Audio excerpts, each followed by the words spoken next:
International social media Patel Prahlad भाई। इसमें आज भी कंप्लीट ब्लड बात हुआ है। Large cap, mid cap, small cap सभी जगह प्रॉब्लम है।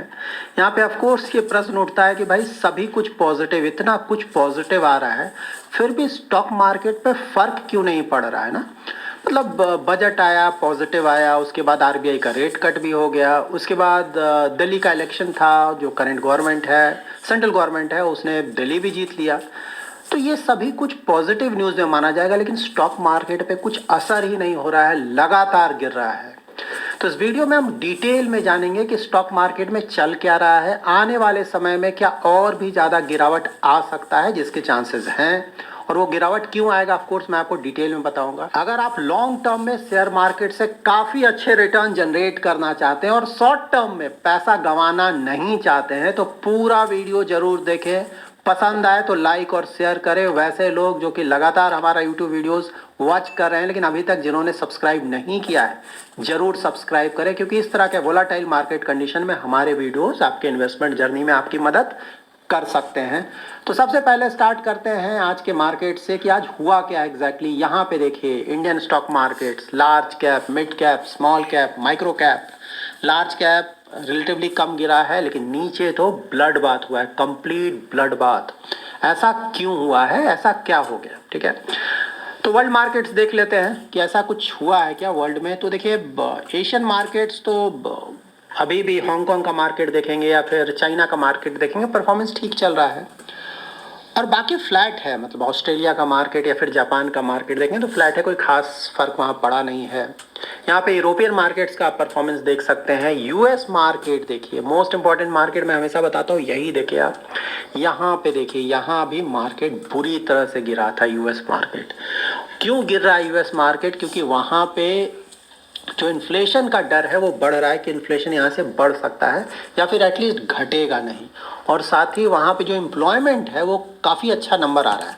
मतलब पहले ही मैंने आप लोगों को बताया था ना कि यूएस सेंट्रल बैंक चाहता है कि यूएस में जो एम्प्लॉयमेंट है वो थोड़ा कम हो, दैट इज़ अनएम्प्लॉयमेंट बढ़े ठीक है, ताकि इकोनॉमी में डिमांड को कम किया जा सके, ताकि इन्फ्लेशन में कमी आए। लेकिन यूएस इकोनॉमी में ऐसा हो नहीं रहा है। वहाँ पे एम्प्लॉयमेंट का जो नंबर है हमेशा अच्छा आ रहा है, और साथ ही डिमांड भी लगातार बढ़ रहा है, और कंपनीज का परफॉर्मेंस बहुत अच्छा आ रहा है। इसीलिए इन्फ्लेशन जिस रेट से वो चाहते हैं घटाना, उस रेट से नहीं घट पा रहा है, और ये डर है, इसीलिए उनका इंटरेस्ट रेट भी ऊपर गया है। चेक करेंगे इंटरेस्ट रेट भी। देखिए प्री मार्केट देखेंगे तो खास वरी नहीं है। मतलब ये देख के तो लग रहा है कि आज यूएस मार्केट का परफॉर्मेंस ठीक रहना चाहिए, क्योंकि सभी कुछ ऊपर है। बॉन्ड्स देखिए वही 4.5 के आसपास चल रहा है उनका जीसेक। जब तक ये घटेगा नहीं, प्रॉब्लम बना रहेगा इंडियन मार्केट्स के लिए भी। गोल्ड तो मैंने बताया कि भाई ये प्रॉब्लम जब तक चलेगा, ट्रम्प का टैरिफ वॉर, तब तक ये गोल्ड धीरे धीरे ऊपर जाएगा। पहले लग रहा था कि गोल्ड शायद इस साल के अंत में जाके ये $3000 पर ऑन्स का फिगर क्रॉस करेगा, लेकिन ट्रम्प ने ऐसा हलचल मचाया है कि अभी लग रहा है कि कुछ समय में ये शायद ये 3000 टच कर ले। बट एनी हाउ, जब भी ट्रम्प का ये टैरिफ वार धीरे धीरे कमेगा, प्रॉब्लम कमेगा, तो वहाँ पे गोल्ड से आप वेरी हाई रिटर्न एक्सपेक्ट नहीं करें। फिलहाल प्रॉब्लम चल रहा है, इसीलिए ऊपर जा रहा है, ध्यान में रखें। ऑयल ठीक ठाक है, 75 के आसपास है, तो हमारे लिए तो ठीक है 75 का फिगर। 75 ब्रेंट क्रूड की बात बोलो, $75 पर बैरल, जो कि अच्छा रेट है इंडिया के लिए। मतलब जितना कम हो, 80 के नीचे हो तो बहुत अच्छा है, 80 के ऊपर जा रहा है तो धीरे धीरे प्रॉब्लम बढ़ेगा इंडिया के लिए। 100 से भी अगर ऊपर चला आया तो बहुत ज़्यादा प्रॉब्लम होगा, क्योंकि हम ज़्यादातर अपना क्रूड ऑयल का इंपोर्ट करते हैं, तो इसीलिए प्रॉब्लम होगा। तो वर्ल्ड मार्केट में यस, मोस्टली यूएस के कारण ही ये प्रॉब्लम आया है इंडियन मार्केट्स में। इंडिया में ऐसा कुछ निगेटिव तो है नहीं भाई, जो भी निगेटिव होना था वो तो पहले ही हो चुका है। यहाँ पे देखिए यूएस डॉलर्स, हाँ ये भी निगेटिव न्यूज़ है। 108 क्रॉस कर गया है, ठीक है, 110 के आसपास चला गया था, फिर 107 से भी नीचे आ गया था, फिर से ये ऊपर जाना शुरू किया। 108 प्लस बहुत बड़ा निगेटिव है। इंडिया का जीसेक देखिए, ऑल दो आरबीआई ने तो इंटरेस्ट रेट कट किया, तो आइडियली जीसेक को नीचे आना चाहिए। 10 ईयर जीसेक ये तो ऊपर जा रहा है, 6.8 से ऊपर जा चुका है, और लग रहा है कि यहाँ से थोड़ा बहुत और शायद ऊपर ही जाएगा। हमारा रुपये भी ठीक है, मतलब कोई खास फर्क तो नहीं पड़ा है, ऑलमोस्ट स्टेबल ही है। बट हाँ, धीरे धीरे ये डिप्रिसिएट कर रहा है, आने वाले समय में और भी ज़्यादा डिप्रिसिएट कर सकता है।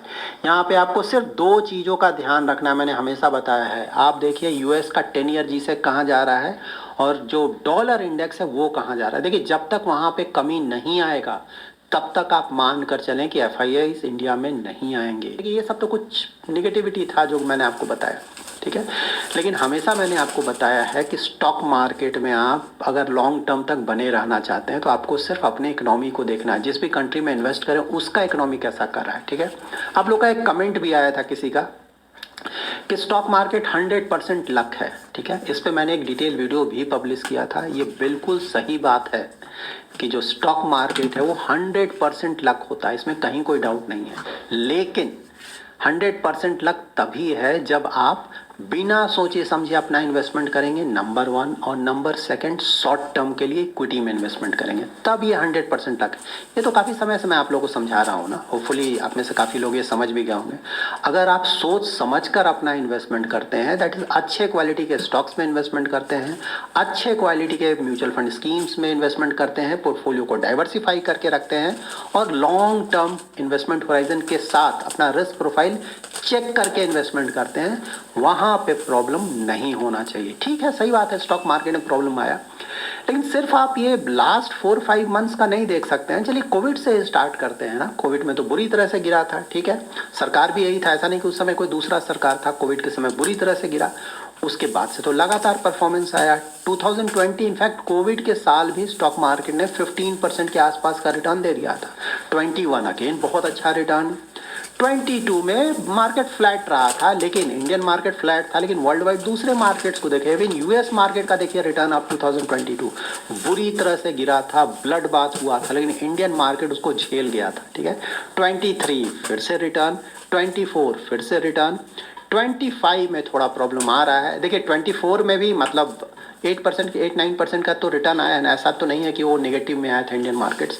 तो देखिए सितंबर लास्ट में ही टॉप पे पहुंचा और उसके बाद से मार्केट गिर रहा है ना। अक्टूबर, नवंबर, दिसंबर, जैन और अब फरवरी में भी गिरावट बना हुआ है। तो यहाँ पे ये आपको देखना होगा ना, ऐसा बोल देना कि नहीं 100% ऐसा तो नहीं, हमेशा आपको रिटर्न आया है ना। मतलब मैंने तो काफ़ी सालों का रिटर्न भी आपको शो किया। देखिए यहाँ पे आप रिटर्न देख भी सकते हैं ना, लगातार वेरी हाई रिटर्न, मतलब नेगेटिव रिटर्न तो शायद ही कभी आया है, ठीक है। हाँ, कभी कभी मार्केट फ्लैट होगा, बात सही है, लेकिन ओवरऑल देखिए ना, इसी को आप देखेंगे एवरेज निकालेंगे तो 14% के आसपास का एनुअलाइज रिटर्न आपको लगभग दिख जाएगा। तो ये बिल्कुल ध्यान में रखें कि जो प्रॉब्लम आया है 4-5 मंथ्स का प्रॉब्लम है, ठीक है। ऐसा नहीं कि हमेशा ही खराब है, सब कुछ खराब है, ऐसा कुछ नहीं है। और प्रॉब्लम क्यों आ रहा है, मोस्टली 2 रीजंस के कारण प्रॉब्लम आ रहा है। फर्स्ट है इंडिया में भी प्रॉब्लम है और दूसरा बाहर भी प्रॉब्लम है। देखिए पहले था कि बाहर प्रॉब्लम होता था, इंडिया का सब कुछ ठीक होता था, लेकिन इस बार ऐसा नहीं, इस बार दोनों जगह प्रॉब्लम आ गया है, इसीलिए ये प्रॉब्लम है। देखिए जब भी स्टॉक्स के बारे में आपको बताता हूँ ना कि स्टॉक्स में इन्वेस्टमेंट करने का, तो मैं क्या बोलता हूँ कि देखिए अगर अच्छे क्वालिटी का स्टॉक है, ठीक है, तो उसका जो पी रेशियो है जनरली बहुत ज़्यादा हो जाता है, ठीक है। लेकिन वहाँ पे जब तक वो कंपनी अच्छा परफॉर्मेंस देता रहेगा तब तक तो पी रेशियो उसका ऊपर ही रहेगा, ठीक है। लेकिन जैसे ही उसका परफॉर्मेंस थोड़ा डाउन होने लगेगा, उसका पी रेशियो बुरी तरह से गिरेगा, दैट इज उसका स्टॉक प्राइस बुरी तरह से गिरेगा, ठीक है। स्टॉक, बहुत सारे स्टॉक्स का एग्जाम्पल आप देख सकते हैं रिसेंट टाइम्स में ना, टॉप परफॉर्मर हुआ करते थे, फिलहाल बिल्कुल डाउन एंड आउट है, कुछ सालों से कोई रिटर्न नहीं, ठीक है। लेकिन हाँ टॉप नेम्स है। उसी तरह से स्टॉक मार्केट भी काम करता है। लेकिन इंडिया का स्टॉक मार्केट अगर आप देखें तो इंडियन इकोनॉमी पहले बहुत अच्छा परफॉर्मेंस दे रही थी, ठीक है। जीडीपी ग्रोथ रेट बहुत अच्छा हो रहा था, क्रेडिट ग्रोथ बहुत अच्छा हो रहा था बैंक्स की तरफ से, उसी तरह से हमारा जो कंपनी का प्रॉफिट ग्रोथ था बहुत अच्छा आ रहा था, सब कुछ पॉजिटिव था, ठीक है। तो वहाँ पे क्या हुआ कि जब सब कुछ पॉजिटिव था तो यहाँ इन्वेस्टमेंट बहुत हुआ, इंडियन इन्वेस्टर्स ने भी किया और बाहर के FIIs ने भी बहुत इन्वेस्टमेंट किया। लेकिन जब आप लगातार इन्वेस्टमेंट करते जाएंगे तो हमारा जो वैल्यूएशन था मार्केट्स का पी रेशियो वाइज वो तेजी से ऊपर गया, ठीक है। और अभी इंडियन मार्केट्स इतना ज़्यादा गिर चुका है, फिर भी अगर आप वर्ल्ड वाइड जो मेजर इकोनॉमीज हैं उसका वैल्यूएशन चेक करेंगे तो सिर्फ यूएस ही वैल्यूएशन वाइज हमसे आगे है। यूएस के बाद हम ही हैं, बाकी सब नीचे हैं हमसे वैल्यूएशन वाइज। इतना गिरने के बाद भी तो मैं सिर्फ आपको ये समझाना चाह रहा हूँ कि देखिए इंडिया का अगर वैल्यूएशन देखेंगे ना, मतलब इंडिया में 5 साल पहले का वैल्यूएशन या 10 साल पहले का वैल्यूएशन, तो वैसे तो लार्ज कैप हमारा फेयरली वैल्यूड हो गया है, मिड कैप स्मॉल कैप अभी भी ओवर वैल्यूड है, लेकिन लार्ज कैप फेयरली वैल्यूड के आसपास। लेकिन जब आप वर्ल्ड मार्केट से कंपेयर करेंगे तो वहां पे हमारा लार्ज कैप भी ओवर वैल्यूड है, ठीक है। ओवर वैल्यूड इसलिए है क्योंकि भाई इकोनॉमी तो हमारा पहले के मुकाबले गिर चुका है, तो उसके मुकाबले वैल्यूएशन ज़्यादा है। तो नेचुरली देखिए जो FIIs है ना वो पूरा वर्ल्ड देखेंगे ना, वर्ल्ड में देखेंगे भाई कहाँ पे मुझे ज़्यादा रिटर्न मिल सकता है, ठीक है, और वैल्यूएशन थोड़ा रीजनेबल हो, ठीक है, और अगर वैल्यूएशन ज़्यादा है तो रिटर्न ज़्यादा दो, ठीक है।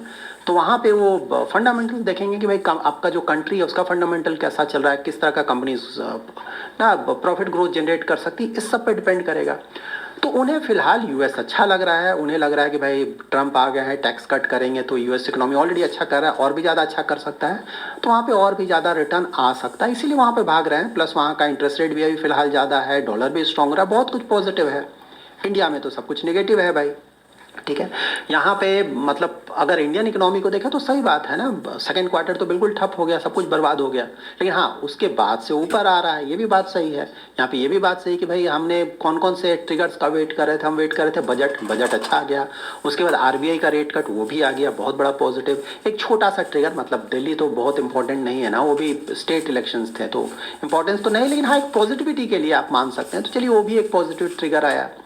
इसके बाद जो नेक्स्ट ट्रिगर है वो है पीएम मोदी का यूएस विजिट, ठीक है, बहुत इंपॉर्टेंट ट्रिगर है वो, क्योंकि वहाँ पे देखिए यूएस तो प्रॉब्लम क्रिएट कर ही रहा है सभी जगह, ट्रम्प जो है, तो इंडिया के लिए भी ऑफ कोर्स वो प्रॉब्लम क्रिएट करेंगे, लेकिन यहाँ पे मोदी उनसे मिलेंगे मोस्टली, और ऐसा लग रहा है कि इंडिया जो हमारा क्रूड या फिर नेचुरल गैस का ना जो इम्पोर्ट है, एनर्जी इंपोर्ट्स यूएस से बहुत हम बढ़ाने जा रहे हैं, एक वो, और दूसरा डिफेंस भी इंपोर्ट हम ज़्यादा करेंगे, और साथ ही यूएस के जो प्रोडक्ट्स हमारे यहाँ बिकने आ रहे हैं उन पे भी थोड़ा बहुत हम इंपोर्ट ड्यूटी ऑलरेडी कम कर रहे हैं, और भी शायद थोड़ा बहुत और कम कर देंगे, तो एटलीस्ट यूएस की तरफ से इंडिया को लेकर बहुत ज़्यादा प्रॉब्लम नहीं आएगा। तो ये भी मोस्टली ऑलरेडी आप मानकर चल सकते हैं कि बहुत बड़ा पॉजिटिव है। लेकिन देखिए ये जो भी पॉजिटिव है ये शॉर्ट टर्म में फ़र्क नहीं डालेगा, ठीक है। इकोनॉमी बहुत नीचे चला गया था, वहाँ से ऊपर आने में थोड़ा टाइम लगेगा। कंपनीज का जो परफॉर्मेंस था बहुत नीचे चला गया था, ऊपर आने में थोड़ा टाइम लगेगा। बैंक्स का जो क्रेडिट ग्रोथ था वो बहुत नीचे चला गया था, आने में ऊपर आने में टाइम लगेगा। सभी कुछ पॉजिटिव जा रहा है फिलहाल इंडियन इकोनॉमी को देखे, सरकार जो कर सकता था वो कर रहा है, सेंट्रल बैंक जो कर सकता था वो कर रहा है, लिक्विडिटी भी 1.5 लाख करोड़ का इन्फ्यूज़ कर रहा है आरबीआई, तो सभी कुछ पॉजिटिव है, ठीक है। लेकिन प्रॉब्लम ये है कि भाई आप बहुत नीचे चले गए थे, बिल्कुल गड्ढे में चले गए, तो गड्ढे से ऊपर आना पड़ेगा, एक तो फ्लैट सरफेस पे आना पड़ेगा, फिर से ऊपर जाना पड़ेगा। वैल्यूएशंस अभी भी आपका ज़्यादा है, तो यहाँ पे दो चीज़ हो रहा है कि मार्केट जब गिर रहा है हमारा वैल्यूएशन धीरे धीरे अट्रैक्टिव हो रहा है, और साथ ही जो भी इनिशिएटिव्स लिए जा रहे हैं उसके कारण इकोनॉमी भी धीरे धीरे स्ट्रांग होगा। तो ये बिल्कुल सही बात है कि शॉर्ट टर्म 100% लक, क्योंकि कहाँ पे क्या हो जाएगा किसी को नहीं पता, यूएस, चाइना, यूरोप, कहीं भी कुछ भी हो सकता है, उसके कारण स्टॉक मार्केट ऊपर या नीचे करेगा, ठीक है। तो ये बिल्कुल सही बात है, लेकिन मीडियम टू लॉन्ग टर्म हमेशा ही इकोनॉमी पे डिपेंड करेगा कि आपका कंट्री का जो ग्रोथ है कैसा चल रहा है, जीडीपी ग्रोथ रेट कैसा चल रहा है, वहाँ पे क्रेडिट ग्रोथ बैंक्स का कैसा चल रहा है, कंपनीज का प्रॉफिट ग्रोथ कैसा, तो ये सभी चीज़ वापस आ रहा है। नेक्स्ट फाइनेंशियल ईयर में आप बिल्कुल एक्सपेक्ट कर सकते हैं कि चीज़ें यहाँ के मुकाबले काफ़ी हद तक इम्प्रूव करेंगे। अगेन मैं बोल रहा हूँ कि बहुत ज़्यादा इम्प्रूव नहीं करेंगे, ऐसा नहीं कि ऑल ऑफ अ सडन आपका जीडीपी ग्रोथ रेट 9% 10% हो जाएगा, लेकिन हाँ 6.77% के आसपास भी जीडीपी ग्रोथ रेट, मतलब मुझे तो पर्सनली लगता है कि 7% अगर आरबीआई 2-3 रेट कट और करे, थोड़ा बहुत और लिक्विडिटी इन्फ्यूज़ करे, तो 7% के आसपास का GDP growth next financial year की मैं बात बोल रहा हूँ, वहाँ पे हम लगभग उस रेंज पे पहुंच जाएंगे, जो कि बहुत बड़ा पॉजिटिव होगा। स्टॉक मार्केट में इन्वेस्टमेंट करने के दौरान हमेशा ध्यान में रखें, अगर आप कुछ सेकंड्स का या कुछ मिनट का या फिर कुछ दिनों का या कुछ महीनों का इन्वेस्टमेंट करते हैं तो आप 100% लक डिपेंडेंट हैं, ठीक है। अगर लक अच्छा रहा तो अच्छे रिटर्न्स, नहीं तो आपका प्रिंसिपल अमाउंट भी काफ़ी हद तक कम हो जाएगा। ये हमेशा याद में रखें, बार बार मैं रिपीट करता हूँ, ठीक है। अगर कोई आपको बोल रहा है ना कि कुछ सेकंड में ही आपको अमीर बना देगा, कुछ मिनट में अमीर बना देगा, कुछ दिनों में अमीर, मोस्टली वो सब फ्रॉड है, ठीक है। लॉन्ग टर्म के लिए अगर आप जाएंगे स्टॉक मार्केट में, अगर आपको बहुत अच्छे रिटर्न्स चाहिए तो आपको लॉन्ग टर्म के लिए ही जाना पड़ेगा। देखिए पुष्पा मूवी का अगर आप लोगों को डायलॉग याद है ना, मतलब फ्लावर नहीं मैं फायर हूँ, ठीक है। तो स्टॉक मार्केट वही है, ठीक है। आप हमेशा ध्यान में रखें, रिटर्न देगा तो सूद सहित देगा, इंटरेस्ट के साथ देगा, और जब नीचे जाएगा तो ना सूद सहित वापस करेगा, ठीक है। हमेशा ध्यान में रखें, जब स्टॉक मार्केट अच्छा कर रहा था तो बहुत सारे नेगेटिव न्यूज़ आ रहे थे, लेकिन स्टॉक मार्केट पे कोई फर्क नहीं पड़ रहा था, लगातार ऊपर जा रहा था, ह्यूज रिटर्न्स, ठीक है। उसी तरह से जब अभी स्टॉक मार्केट नीचे गिर रहा है तो किसी भी पॉजिटिव न्यूज़ का कोई फर्क नहीं पड़ रहा है, लगातार नीचे जा रहा है, कोई भी गुड न्यूज़ दे दो, ठीक है। तो इसी तरह से स्टॉक मार्केट काम करता है, और आपको अगर पैसा बनाना है यहाँ पे, तो आपको अच्छा क्वालिटी रखना होगा और लॉन्ग टर्म तक बने रहना होगा, ठीक है। अगर आप में हिम्मत नहीं है कि इस वोलेटिलिटी को झेल सके, तो हमेशा मैंने बताया ना कि स्टॉक मार्केट अकेला तो नहीं है, कोई ज़बरदस्ती तो आपको नहीं बोल रहा कि भाई आपको इक्विटी में इन्वेस्टमेंट करना ही है, ठीक है। बहुत सारे दूसरे प्रोडक्ट्स हैं जहाँ की मतलब अननेसरी हेडेक आप नहीं लेंगे और ठीक ठाक रिटर्न भी आ जाएगा। मतलब ना डेट म्यूचुअल फंड में जा सकते हैं, एफडी में जा सकते हैं, पोस्ट ऑफिस के डिपॉजिट्स हैं और भी गवर्नमेंट के बहुत सारे डिपॉजिट्स हैं, पीपीएफ है, ईपीएफ है, बहुत कुछ है, ठीक है। तो यहाँ पे आपको डिसाइड करना है कि भाई मुझे बहुत ज़्यादा रिस्क लेकर बहुत ज़्यादा रिटर्न जनरेट करना है या फिर काफ़ी कम रिस्क लेकर काफ़ी कम रिटर्न जनरेट करना। सिंपल है, ये तो कोई कॉम्प्लिकेटेड नहीं है ना। स्टॉक मार्केट हमेशा ध्यान में रखें, बहुत बहुत ज़्यादा रिस्की है, फ्री का कुछ नहीं मिलता है। यहाँ पे वेरी हाई रिटर्न के लिए आपको बहुत ज़्यादा हेडेक लेना पड़ेगा, बहुत ज़्यादा हेडेक, और कोई ऑप्शन नहीं है। मतलब अगर मेरा पोर्टफोलियो भी देखेंगे ना, तो मिड कैप स्मॉल कैप का अगर आप पोर्टफोलियो देखेंगे, स्टॉक पोर्टफोलियो, तो अबाउट 22% के आसपास गिर चुका है, 22%। यहाँ पे आप बोलेंगे अरे यार तुम्हारा खुद का ही पूरा गिर चुका है, तुम मुझे क्या समझा रहे हो, हाँ तुम्हारा तो पोर्टफोलियो पूरा गिर चुका है। तो देखिए स्टॉक मार्केट जब गिरता है ना, तो आपका अच्छा या खराब इट डजेंट मैटर, सभी कुछ गिरता है, ठीक है। तो मेरा भी स्मॉल कैप और मिड कैप का जो पोर्टफोलियो बुरी तरह से गिरा, क्योंकि पूरा स्टॉक मार्केट ही गिरा है।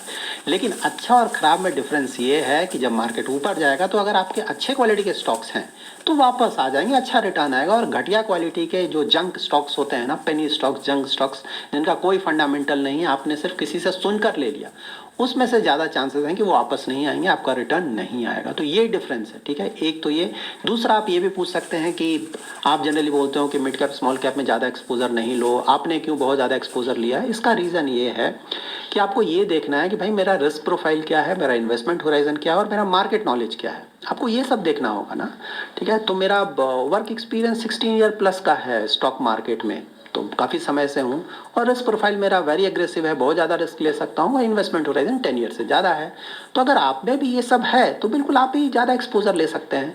मैं कभी मना नहीं करता हूँ कि मिड कैप स्मॉल कैप में इन्वेस्ट नहीं करें, मैं सिर्फ ये बोलता हूँ कि भाई अगर आपको जानकारी नहीं है, ठीक है, और आप ज़्यादा रिस्क नहीं ले सकते, इन्वेस्टमेंट होराइजन भी लॉन्ग टर्म का नहीं है, तब तो इन्वेस्टमेंट नहीं करेंगे ना। मिड कैप स्मॉल कैप तो यहाँ से और भी ज़्यादा गिर सकता है, क्योंकि वहाँ पे वैल्यूएशन अभी भी ज़्यादा है, बेसिक चीज़ें, ठीक है। तो अगर मतलब जहाँ भी जो भी काम करने जा रहे हैं, तो बस आपको उसकी जानकारी होनी चाहिए। अगर जानकारी है तो ठीक है।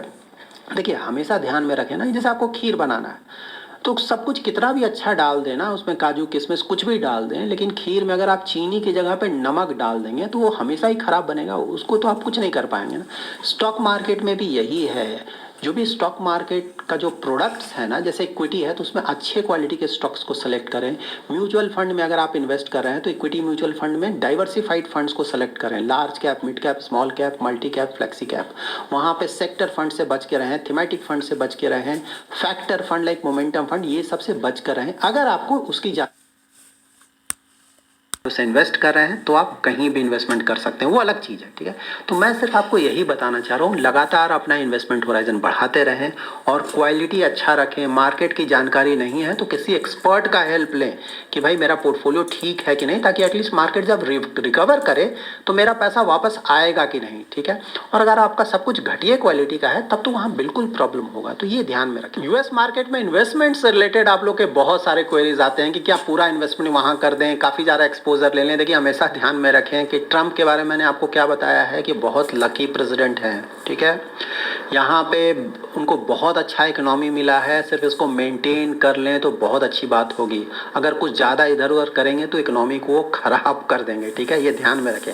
2017 में जब वो फर्स्ट टाइम प्रेसिडेंट बने थे ना, तो वहाँ पे ध्यान में रखें कि 2017 से पहले 2 साल में यूएस के जो स्टॉक मार्केट्स है, 2 साल में return about, I think S&P 500 का रिटर्न अबाउट 8.7% आया था 2 साल में, ठीक है। उसके बाद वो बने, इंटरेस्ट रेट कट साइकिल वहाँ पे शायद डाउनवर्ड था, तो वहाँ पे रिटर्न बहुत अच्छा आया, ठीक है। लेकिन अब चीज़ें बदल गई हैं, यहाँ पे इकोनॉमी तो उनको बहुत अच्छा मिला है, लेकिन स्टॉक मार्केट में लास्ट 2 इयर्स का अगर आप देखें ना, दोनों साल 20% प्लस का रिटर्न आया है। S&P 500 का 2 साल का रिटर्न देखेंगे लास्ट 2 इयर्स तो अबाउट 53% का रिटर्न आ चुका है। तो वहाँ का जो मार्केट है बहुत ज़्यादा ओवर वैल्यूड हो चुका है, ठीक है, वर्ल्ड में सबसे ज़्यादा ओवर वैल्यूड है। तो वहाँ भी करेक्शन ड्यू है, तो मैं ये नहीं बोलता हूँ कि एक्सपोजर नहीं लें, क्योंकि अगर कोई लॉन्ग टर्म का इन्वेस्टमेंट है तो बिल्कुल एक्सपोजर ले सकता है, ठीक है, मे बी 10-15%, लेकिन पूरा का पूरा एक्सपोजर लेने से पहले ध्यान में रखें कि वो भी ड्यू है और स्टॉक मार्केट सूद सहित वापस करता है। अगर वहाँ पे गिरा तो वो भी बुरी तरह से गिरेगा, और ट्रम्प जिस तरह का अभी कर रहे हैं वो कोई बहुत पॉजिटिव सिग्नल नहीं दे रहा है। अगर ट्रम्प ये जो इम्पोर्ट का प्रॉब्लम है, ये इम्पोर्ट ड्यूटी का प्रॉब्लम, टैरिफ का प्रॉब्लम, अगर ये ज़्यादा बढ़ाएंगे तो यूएस इकोनॉमी भी बुरी तरह से हिट होगा, वहाँ भी इन्फ्लेशन बढ़ेगा, और वहाँ पे इन्फ्लेशन बढ़ेगा तो उनका जो इंटरेस्ट रेट है ऊपर जाएगा। ये जो उनका सेंट्रल बैंक है ना, इंटरेस्ट रेट कट की जो बातें हैं बिल्कुल ख़त्म हो जाएगा, तो ये यूएस इकोनॉमी पे बहुत बुरा असर पड़ेगा और स्टॉक मार्केट बुरी तरह से गिरेगा, ये ध्यान में रखें। तो सभी कुछ वहाँ पॉजिटिव नहीं है। यहाँ पे ये भी ध्यान में रखें ना कि यूएस मार्केट और इंडियन मार्केट में जब भी मार्केट गिरता है तो बहुत ज़्यादा कोरिलेशन है। तो यूएस मार्केट जब भी गिरता है तो उस समय काफ़ी अच्छे चांसेस हैं कि हमारा निफ्टी भी गिरता है और अच्छा खासा गिरता है, तो ये भी ध्यान में रखें, ठीक है। यूएस मार्केट ओवरबोर्ड जाएं या नहीं जाएं, ऑफ कोर्स ये आपका डिसीजन, आपका पैसा है, लेकिन बहुत ज़्यादा वहाँ पे इन्वेस्टमेंट करना अवॉइड करें। और इंडियन मार्केट भी यही मैं आपको बोल रहा हूँ कि यूएस मार्केट अभी बहुत ज़्यादा ओवर वैल्यूड, अगर वहाँ बुरी तरह से गिरता है तो इंडियन मार्केट्स और भी ज़्यादा गिर सकते हैं, इस बात को भी ध्यान में रखें। तो शॉर्ट टर्म का तो आप बिल्कुल भूल जाएं। और यूएस का अगर आप MSCI वर्ल्ड इंडेक्स में एक्सपोजर देखेंगे ना तो 75% है।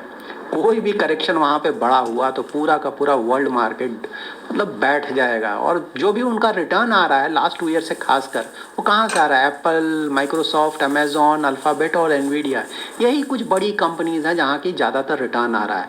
तो यहाँ पे अगर इन कंपनीज में कुछ भी प्रॉब्लम आए तो पूरा का पूरा स्टॉक मार्केट यूएस का बुरी तरह से डैमेज करेगा और पूरा वर्ल्ड मार्केट डैमेज करेगा। तो मैं सिर्फ ये बताना चाह रहा हूँ कि देखिए, इंडिया अगर आप मीडियम टू लॉन्ग टर्म देखें तो हालात बहुत अच्छे हैं, ठीक है, कहीं कोई दिक्कत नहीं है। जो दिक्कत था वो जा चुका, अब धीरे धीरे यहाँ से इम्प्रूवमेंट आ रहा है। बहुत सारे पैरामीटर्स है ना, फिस्कल डिफिसिट मैंने कई बार बताया 4.4% नेक्स्ट फाइनेंशियल ईयर के लिए रखा जा रहा है, लगातार कम हो रहा है, बहुत बड़ा पॉजिटिव है। हमारा सेंट्रल गवर्नमेंट का अगर आप डेट टू जीडीपी रेशियो देखेंगे, बहुत ज़्यादा इम्प्रूवमेंट, मतलब अभी 56.1% फिलहाल रखा गया है नेक्स्ट फाइनेंशियल ईयर का, और टारगेट है कि मार्च 2031 में हम इसे घटाकर 50% या उससे भी थोड़ा बहुत कम कर लेंगे, ठीक है। कोविड के समय ये बढ़ के 61.4% हो गया था, बहुत ज़्यादा। फिस्कल डिफिसिट भी कोविड के समय 9.2% हो गया था, गवर्नमेंट ने बहुत तेज़ी से घटाया है, 4.4% लाने जा रहे हैं, बहुत सारा पॉजिटिव है ना। फिर नेक्स्ट फाइनेंशियल ईयर का नॉमिनल जीडीपी 10% से ऊपर रहने का उम्मीद है, बहुत बड़ा पॉजिटिव। कंपनी का अर्निंग्स भी देखें तो निफ्टी 50 का इस साल लग रहा है 6% के आसपास रहेगा, लेकिन नेक्स्ट फाइनेंशियल ईयर में यही 12% के आसपास उम्मीद है कि चला जाएगा। क्रेडिट ग्रोथ जो कि अभी 11% के आसपास चल रहा है रफली, क्योंकि आरबीआई भी रेट कट कर रहा है, लिक्विडिटी भी थोड़ा बहुत दे रहा है मार्केट में, तो ये भी बढ़ेगा नेक्स्ट फाइनेंशियल ईयर। तो सभी कुछ पॉजिटिव है, ठीक है। तो मीडियम टू लॉन्ग टर्म में इंडिया एज ए इकोनॉमी या फिर कंपनीज का प्रॉफिट ग्रोथ फिलहाल किसी भी एंगल से ऐसा नहीं लगता है कि कोई बहुत ज़्यादा कंसर्न है। कंसर्न मोस्टली है कि भाई बाहर प्रॉब्लम चल रहा है, ट्रम्प का ये जो ट्रेड वार ये सब है, तो कुछ महीनों तक चलेगा, मैंने हमेशा बताया। और जब तक ये चलेगा तब तक यूएस का जो भी ये है ना G-SEC ऊपर ही रहेगा, उनका डॉलर स्ट्रांग होता रहेगा। लेकिन धीरे धीरे ये मामला सेटल करेगा, यूएस में भी बहुत ज़्यादा प्रॉब्लम हो जाएगा, ट्रम्प इसको लंबे समय तक नहीं जीत सकते हैं, आपको यही समझना है, ठीक है। ट्रम्प के लिए बहुत ज़्यादा हानिकारक है, यूएस के लिए भी बहुत ज़्यादा हानिकारक है। तो मोस्टली कुछ महीनों का हेडेक है, तब तक इंडिया का भी जो इकोनॉमिक ग्रोथ पैरामीटर्स है और ज़्यादा इंप्रूव कर जाएगा, जो हमारा वैल्यूएशन थोड़ा ज़्यादा अट्रैक्टिव हो जाएगा, बाहर से भी पैसा आएगा, इंडिया का भी और ज़्यादा पैसा आने लगेगा, तो चीज़ें इंप्रूव करने लगेंगी। हमेशा ध्यान में रखें ये लॉन्ग टर्म का खेल है, ठीक है, ये आसान गेम नहीं है, बहुत डिफिकल्ट है स्टॉक मार्केट में पैसा बनाना ना, बहुत ज़्यादा पेशेंस चाहिए, बहुत ज़्यादा हिम्मत चाहिए, ठीक है। अमीर बनना आसान नहीं है ना, मतलब पैसे को कई गुना आप बढ़ाना चाहते हैं, ये कोई मजाक तो नहीं है ना, ये सीरियस गेम है, बहुत डिफिकल्ट है। वर्ल्ड में या फिर लाइफ में आप जब भी कोई भी काम करते हैं, कोई बड़ा गोल अगर आप अचीव करना चाहते हैं, बहुत ज़्यादा एफर्ट लगाना पड़ता है। तो यही एफर्ट है, जो एफर्ट नहीं लगाएगा वो बिल्कुल रेस में पीछे हो जाएगा, जो एफर्ट लगा देगा वो आगे बढ़ जाएगा। यही तो टेस्ट है, अभी तो आपका टेस्ट हो रहा है भाई, इस टेस्ट में जो जीत कर आगे निकल जाएगा तो अमीर बन जाएगा, so called may be 10-20 years का इन्वेस्टमेंट हो रहा है, अमीर बन जाएगा मतलब आप जितना इन्वेस्टमेंट कर रहे हैं अभी उससे पैसा काफ़ी हद तक बढ़ जाएगा। मैं ये बोलना चाह रहा हूँ, अमीर का डेफिनेशन ना सबके लिए अलग अलग है, ठीक है। तो आप जो भी इन्वेस्ट कर रहे हैं, अगर 10-20 ईयर्स के लिए वो पैसा अच्छे क्वालिटी के स्टॉक्स में, अच्छे क्वालिटी के म्यूचुअल फंड स्कीम में अगर इन्वेस्ट करते हैं तो कई गुना बढ़ जाएगा लॉन्ग टर्म में। और अभी जो भाग जाएगा उसका तो मोस्टली लॉस होगा, और वो मतलब जो होना था वो हो ही गया, इसके बाद उसका क्या होगा। तो हमेशा ध्यान में रखें, बेसिक चीज़ों को ध्यान में रखेंगे ना तो प्रॉब्लम नहीं होगा। क्वालिटी बार बार मैं रिपीट कर रहा हूँ, देखिए घटिया क्वालिटी लेकर रखेंगे तो उसको आप 10 साल 20 साल रखेंगे, पता चला पूरा पैसा ही खत्म हो गया, ठीक है। तो क्वालिटी पे कॉम्प्रोमाइज़ नहीं करें, नहीं तो पूरा आपका मेहनत बर्बाद हो जाएगा, ठीक है। So that's it in this video. इस